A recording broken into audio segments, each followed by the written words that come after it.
Calma, Fernando. Calma. O que foi? Eu subi a escada. Você estava subindo as escadas, está nervoso, isso, eu sei que essas escadas matam. Tua pressão subiu. Subiu. Fisiologicamente, débito cardíaco, resistência vascular periférica. Isso a gente vai ver na aula de hoje. Eu sou o professor Pedro, esse é o Fernando. Seja bem-vindo ao Conexão em Ciência.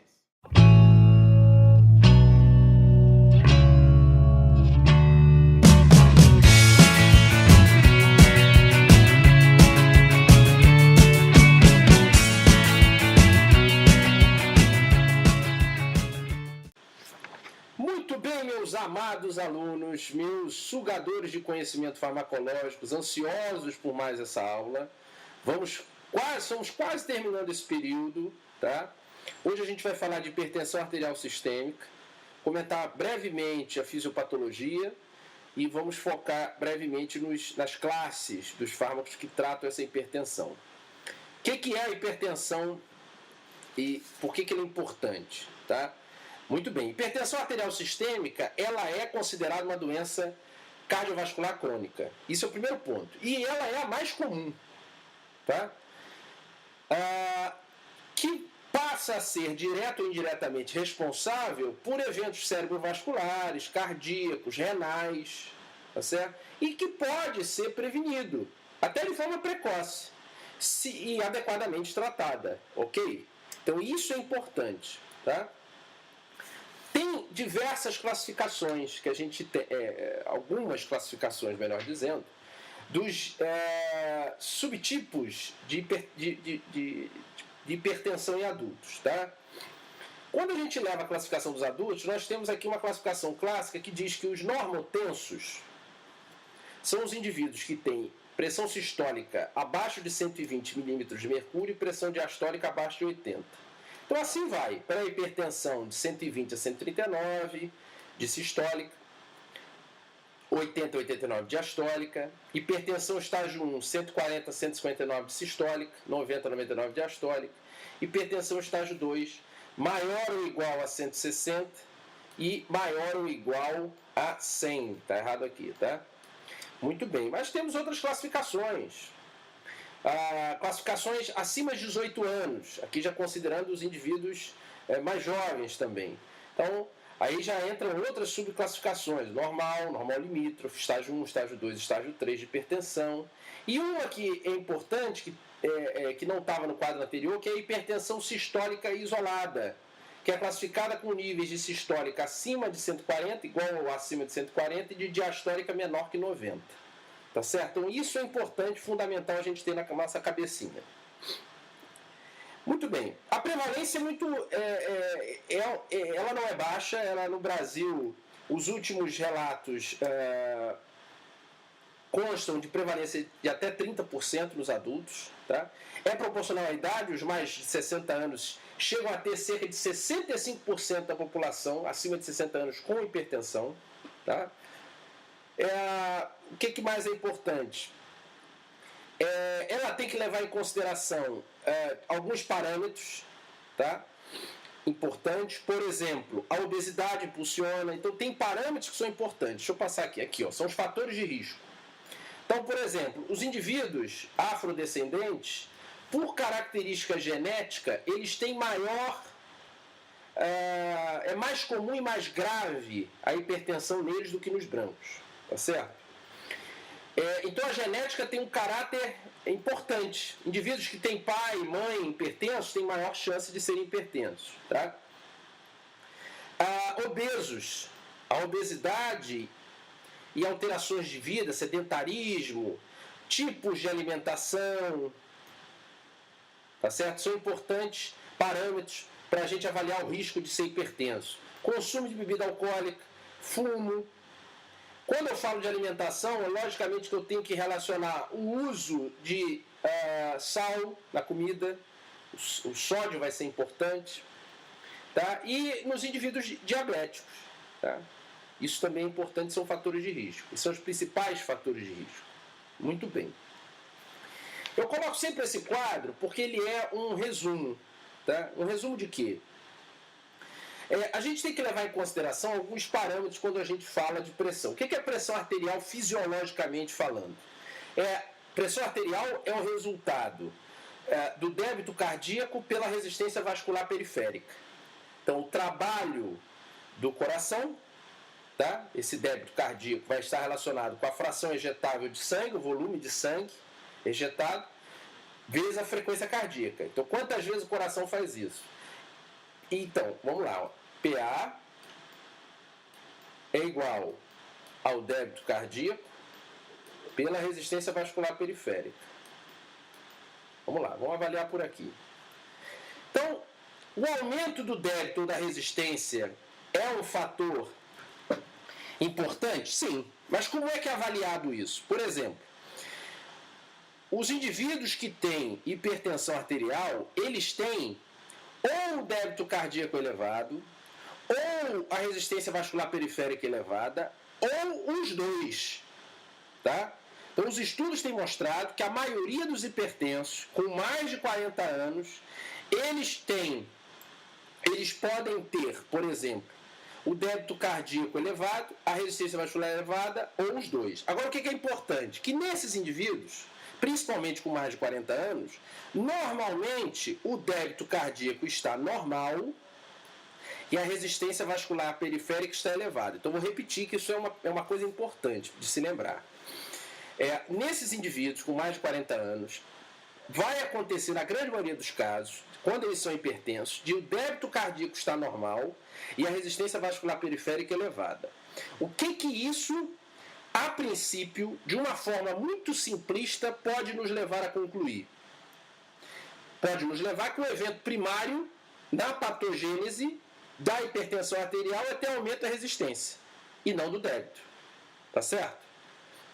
Vamos raciocinar. Se eu estou dizendo que a maioria dos indivíduos com mais de 40 anos são hipertensos, tem débito normal e resistência vascular aumentada, você pode concluir de uma forma muito simplista o seguinte: bolas, Pedro, então se eles têm, a grande maioria, mais débito normal e resistência aumentada, significa que a resistência é o fator primário dessa patogenia. Errado. Errado. Não pode pensar com esse raciocínio. Tá certo? Porque existem mecanismos autorregulatórios, mecanismos, baroreceptores, mecanismos autorregulatórios, que uma vez que identifiquem, quando eu tenho, grava, anota, 4 P's, isso é mais fisiologia do que farmaco propriamente dita, mas é útil na farmacologia. O tônus arteriolar, tá? Ele é regulado de forma que, qual é o objetivo dessa regulação do tônus? Manter mais ou menos o constante fluxo de sangue, tá certo? Então essa é a autorregulação, eu tenho que manter o fluxo de sangue. Quando eu tenho uma queda do débito cardíaco, quando o débito cai, estimula uma vasodilatação. É só você raciocinar, o débito não é a fração ejetável? Não é o volume de sangue que o coração manda embora para os tecidos? Se eu tenho baixo débito, qual é o raciocínio do organismo? Está chegando menos sangue, vamos dilatar para tentar fazer com que o fluxo de sangue seja maior. Ora, então sempre que eu tiver uma queda do débito, tem um estímulo à vasodilatação arteriolar. Quando eu tiver um aumento do débito, aí é o contrário. Tem um aumento do débito, eu faço vasoconstrição arteriolar. Então, quando eu tenho alto débito cardíaco, por induzir essa vasoconstrição, pode aumentar a resistência vascular. E a resistência vascular, uma vez aumentada, ela reduz, por sua vez, o débito. Então, o débito volta ao normal. De novo, se eu tenho um débito aumentado, vai induzir uma vasoconstrição arteriolar. Quando eu tenho uma vasoconstrição arteriolar aumentada, elevada, ela, por sua vez, vai induzir uma diminuição do débito. Então, o débito volta ao normal. Então, você não pode partir do princípio, quando você analisa um paciente que tenha hipertensão, e ele, caracteristicamente, tem resistência vascular aumentada e débito normal, você não pode avaliar a resistência como parâmetro primordial. Porque, na verdade, o aumento do débito levou ao aumento da resistência. Tá certo? Isso é que é importante. Então, o fato dessa resistência estar elevada, na maioria desses hipertensos, enquanto o débito está normal, não contribui para a gente saber quem foi o culpado inicial. Tá? Isso é que é importante. Porque o que é explicado com isso? Que, na maioria dos casos, esse aumento da pressão, ela é explicada inicialmente por um aumento do débito. E esse aumento do débito, ele está associado ao aumento de sal e água.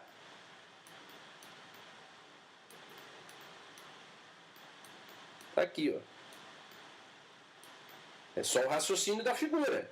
Se a pressão cai, fluxo de sangue no rim diminui, aumenta a produção de renina pela célula justaglomerular, conversão de angiotensina, síntese de aldosterona, reabsorção de sódio e água, aumenta o volume sistólico, aumenta o retorno venoso, aumenta o débito cardíaco. Sim ou não? Se não entenderam, escuta de novo. Tá? Então, esse aumento do débito, ele geralmente é ocasionado pelo aumento da retenção de sal e água pelo organismo. Aí você aumenta o débito, que leva ao aumento da resistência, que por conclusão leva à normalização do débito. É resistência aumentada. Sim. Muito bem. Vamos seguir. Então tá lá, ó. Renina, angiotensina 2, aldosterona, reabsorção de sódio, volume sanguíneo, pressão aumentada. Certo? Muito bem. A hipertensão, ela caracteristicamente pode ser tratada de forma não farmacológica, uma terapia não farmacológica, que vai, logicamente, perpassar por muitos dos riscos que nós vimos. Diminuição do consumo de sódio, isso é importante. Existe uma importante relação epidemiológica entre a ingestão de sal e a hipertensão. Tá? Populações que têm baixo consumo de sódio na dieta têm prevalência quase nula de hipertensão arterial. Tá? Isso é importante. Naquelas que eu tenho uma grande quantidade de sódio, quer dizer, um consumo moderado a alto de sódio, aí você já tem uma prevalência maior de indivíduos hipertensos. Então é um ponto importante. Tá certo? Outro ponto importante associado a isso é o seguinte: nos indivíduos que não são hipertensos, são normotensos, quer dizer, que tem pressão normal, o rim, ele responde ao aumento de pressão com uma maior eliminação de sódio. Então você elimina sódio, elimina mais urina, diminui a pressão. Os indivíduos que são hipertensos, e há um aumento muito grande da pressão para que o rim responda com essa eliminação de sódio e água. Então, no hipertenso, eu preciso de uma pressão maior para que haja natriurese, que é a excreção de a maior eliminação de sódio pelo rim. Tá certo? Isso é importante. Muito bem, vamos lá. Então, com isso, está associado a ter uma dieta, uma alimentação saudável. Praticar atividade física. Tá? Diminuir o consumo de bebidas e de tabaco. Ter menos estresse no dia a dia. Ir regularmente às consultas, se consultar regularmente com o seu cardiologista. Uma vez que haja prescrição, fazer uso adequado e correto do antihipertensivo. Tá certo? Isso é importante. Das drogas, eu vou basicamente passar de uma forma bem geral. Se nós estamos falando de aumento da volemia, que é o volume de líquido extracelular, porque há retenção de sódio, pelo maior consumo de sódio, por resposta de maior resposta à renina e, logicamente, de água, então eu posso utilizar um diurético. Diuréticos tiazídicos e diuréticos de alça são importantes drogas utilizadas, os poupadores de potássio, porque os tiazídicos e os de alça levam a muita excreção de potássio. Tá? Então você pode associar um diurético poupador de potássio.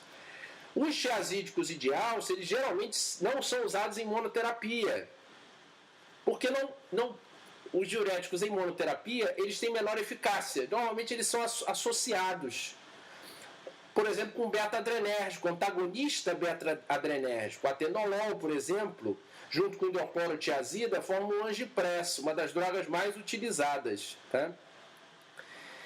Então, os diuréticos são importantes para a diminuição do volume extracelular. O que mais? Fármacos que a gente já conversou. Pouco vou falar deles hoje, na aula de adrenérgicos. São os antagonistas adrenérgicos, antagonista beta e antagonista alfa. Ou os que têm propriedade mista, né? O betalol, carvedilol. Os agentes de ação central, como a metildopa, por exemplo, tá? Que vai simular um neurotransmissor. Ou bloqueadores de recaptação, por exemplo, ou bloqueadores do transporte para dentro da vesícula, o anadrel, reserpina, diminuindo assim a sinapse, a neurotransmissão, a liberação de noradrenalina na sinapse. Bloqueadores de canal de cálcio, verapamil, nifedipina. Por que é importante? Porque você diminui a contração do músculo liso vascular, não tem cálcio. Inibidores da enzima conversora de angiotensina, ECA, captopril, enalapril. Se não tem enzima conversora, não tem angiotensina 2, não tem aldosterona.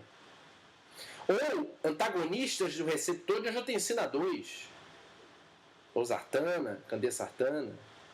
E por último, os vasodilatadores, são importantíssimos, arteriais, o hidralazina, minoxidil, e os venosos e arteriais, nitroprussiato.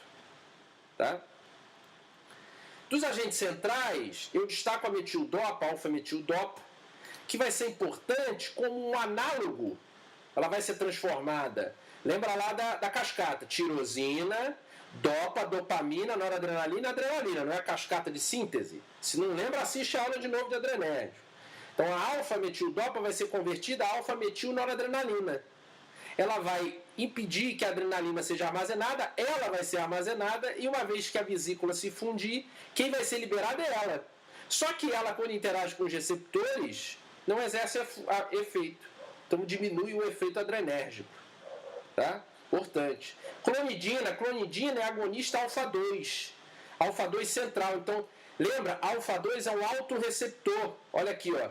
Autorreceptor. Qual era o papel do autorreceptor? Tá aqui, ó. Era mandar um feedback negativo para dentro do neurônio, do axônio, para que diminua a liberação do neurotransmissor. Então você diminui a neurotransmissão adrenérgica com isso. O que mais? Reserpina. O que faz a reserpina? Bloqueia o transporte para dentro da vesícula. Tá? É importante. Aliás, a reserpina foi uma das primeiras drogas a observar, tratava a hipertensão, mas que desencadeava depressão nos indivíduos. Ele é um depressor.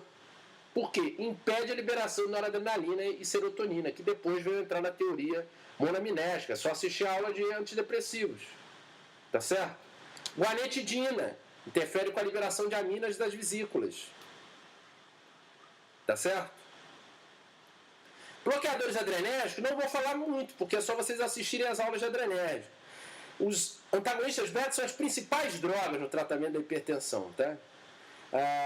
Desde as drogas primárias, como o propranolol, mas as melhores hoje em dia são as drogas como labetalol, carvedilol, nebivolol, que têm outras propriedades. Tá? Beta-1 seletivo, agonista parcial beta-2, antagonista também de alfa-1 na mesma molécula, aumenta a produção de óxido nítrico, algumas delas. Então, essas drogas são o esmolol, quer dizer, são drogas seletivas, mais seletivas do que o propranolol, que foi a primeira, né, o protótipo da classe. Tá certo? Mas são fundamentais no tratamento da hipertensão.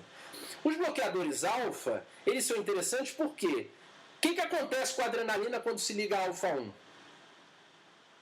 Vamos lá, o que acontece com a adrenalina quando se liga a alfa-1? Muito bem, exatamente, aumenta a resistência vascular, faz vasoconstrição. Então, se você usa um bloqueio alfa-1 seletivo, terazosina, prazosina, o que acontece? Você impede que haja essa resistência aumentada e com isso diminui a pressão. Tá certo? Então, pode ser útil. Tá? Dos vasodilatadores, o que eu vou focar aqui com vocês? Ó, hidralazina. Qual é o mecanismo de ação da hidralazina? Aumenta a liberação de óxido nítrico, assim como o nitroprusiato. Só que o nitroprusiato ele vasodilata artérias e veias, tá? A hidralazina é só o lado arterial, tá certo? O minoxidil e o diazóxido, eles são importantes porque eles hiperpolarizam, eles abrem o canal de potássio. Então eles hiperpolarizam o músculo liso. Logo não tem despolarização, não tem contração muscular. Então você vasodilata. E o fenoldopan, ele vai interagir com receptores dopaminérgicos, que vão produzir o quê? Vasodilatação. É só assistir a aula de adrenérgico que eu comento isso lá. Essas drogas são fundamentais para hipertensão, ó, emergência hipertensiva. Vocês estão vendo? Emergência. Muitas dessas drogas, como nitroprusiato, é utilizado sublingual, tá? Pode ser utilizado como sublingual. Tá certo? Bloqueadores de canais de cálcio. Qual é a importância deles? Eles vão diminuir com eficácia equivalente, tá?